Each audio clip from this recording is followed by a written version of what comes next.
ছেলেটার নাম রায়ান। সে একটা মেয়েকে খুব ভালোবাসত। মেয়েটার নাম ছিল ঈশিতা। ঈশিতার হাসি দেখলেই রায়ানের বুকের ভেতর কেমন যেন আলো জ্বলে উঠত। কিন্তু ভালোবাসাটা একতরফাই ছিল। ঈশিতা কখনো বুঝতেই পারেনি রায়ানের মনের কথা। রায়ান ছিল খুব ধর্মভীরু।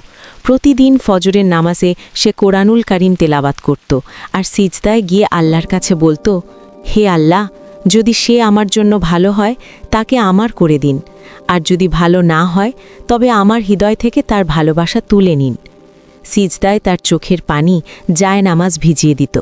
কেউ দেখত না, কিন্তু আল্লাহ দেখতেন। একদিন ঈশিতার বিয়ের খবর পেল রায়ান।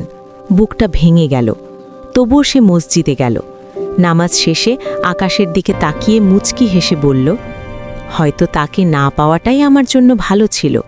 সেদিন তার কান্না ছিল না, ছিল এক অদ্ভুত শান্তি। কারণ সে বুঝে গিয়েছিল, ভালোবাসা মানে শুধু পাওয়া নয়, আল্লাহর উপর ভরসা রাখাও।